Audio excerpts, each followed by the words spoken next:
For over 40 years, in the heart of America's peaceful countryside, a silence has been falling.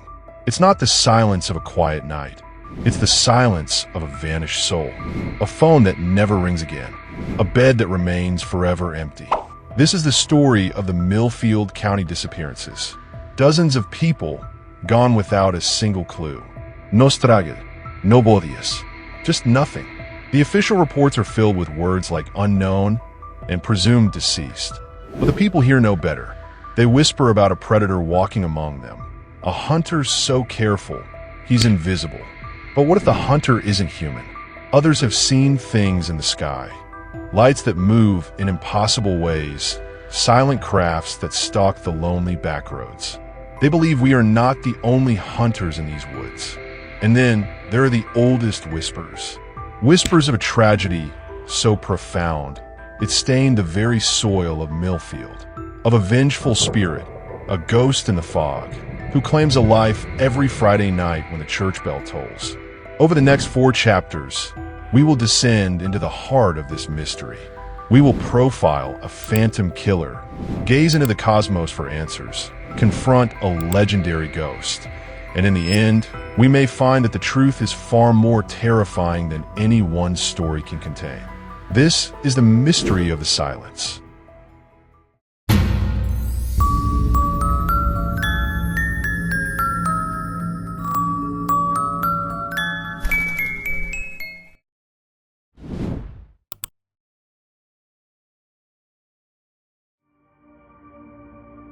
Our story begins not with a bang, but with a whisper.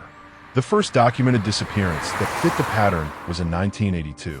John Henry, a 42-year-old mechanic, left a local diner one Tuesday evening.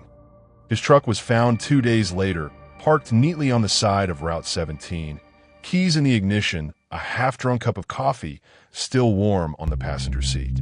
But John was gone. There were no signs of struggle, no footprints leading away.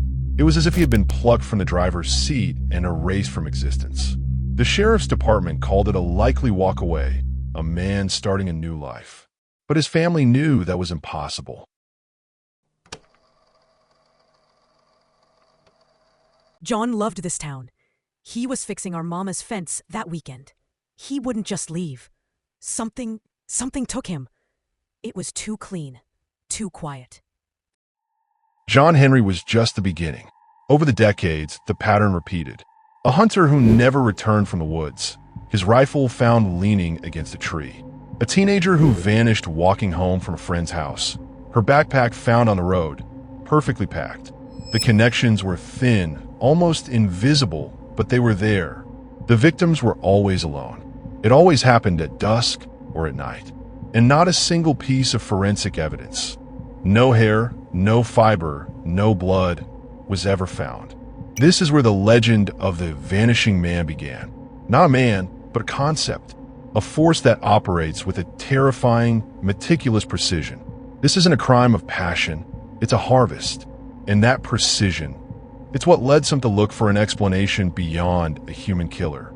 Because if the vanishing man is so perfect, so untraceable, how do you explain the witnesses who didn't just see nothing, but saw something else entirely? Something that came not from the woods, but from the sky. And that leads us to our second chapter.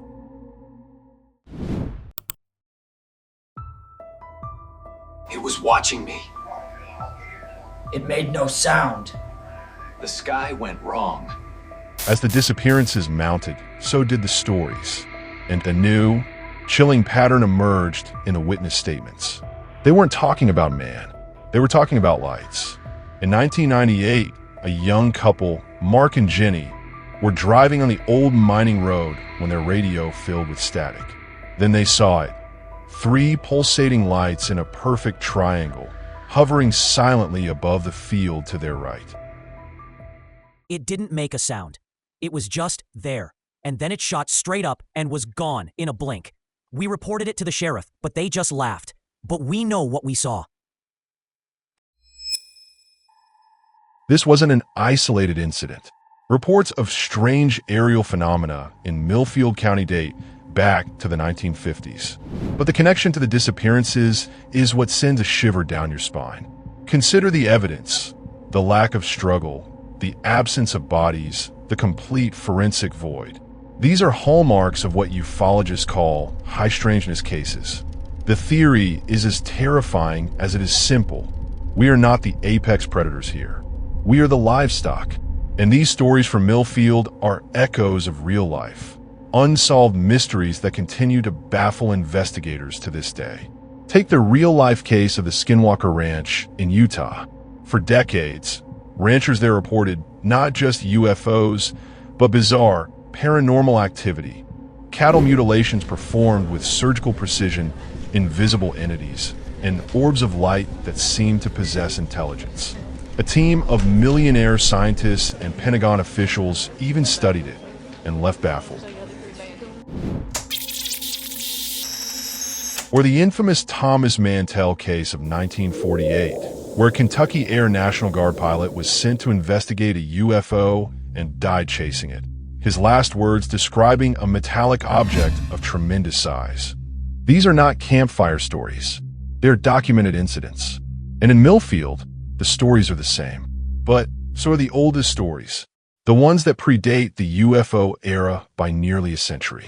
The ones whispered in the town's oldest tavern about the founding family of Millfield and the terrible thing that happened to their daughter on a stormy Friday night. And those whispers, they don't talk about metal ships and bright lights. They talk about cold spots and a woman in white and a rage that has festered in the soil for over 100 years. A rage that, they say, still demands a payment every single Friday night.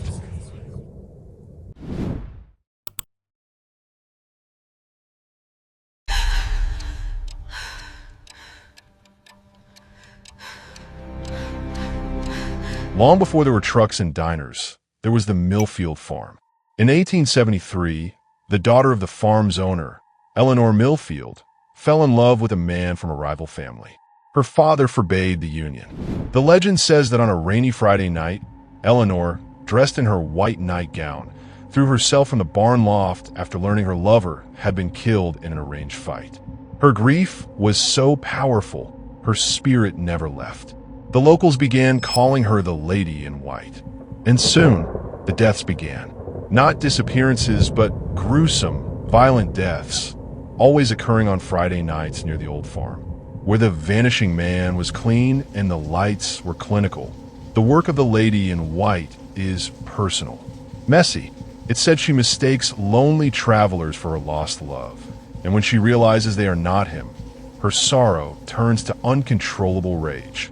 In 1975, a drifter was found dead inside this very barn.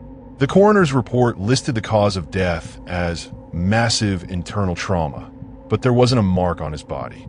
His face, however, was frozen in a mask of pure terror.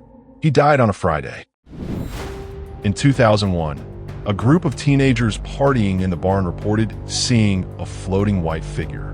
One of them, a boy named Kyle, reportedly screamed, "She's right behind you," to his friend before fainting. When he woke, his friend was gone. He was found 3 days later, wandering in a field catatonic. He never spoke again. The date was a Friday. So we have 3 compelling, terrifying theories. A serial killer, an alien presence, and a vengeful ghost. Each with its own evidence, its own witnesses, its own grim logic. But they can't all be true, can they? What if the truth is that they're all connected? What if we've been looking at this mystery all wrong?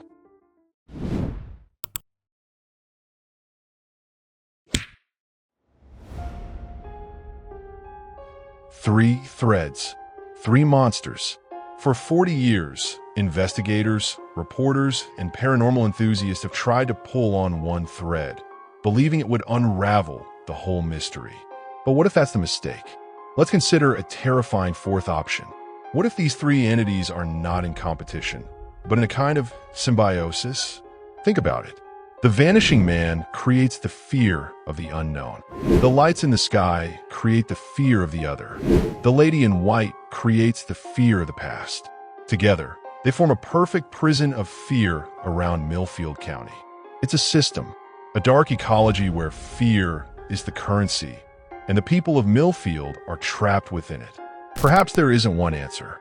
Perhaps the true horror of Millfield is that it is a place where the veil between realities is thin.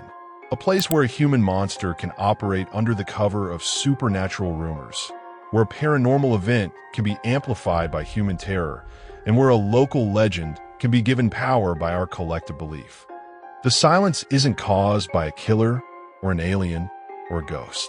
The silence is what happens when you are faced with a mystery that the human mind is not equipped to solve. It's the sound of reality itself breaking down. So, I'll leave you with this question, the one that haunts me more than any other. Is it safer to believe in one monster, or to accept that in a place like Millfield, all monsters are real? The silence is waiting, and it's listening. The mystery of Millfield County remains unsolved. What do you think is behind the disappearances? A cunning serial killer? An extraterrestrial presence? A vengeful spirit? Or is it something else entirely?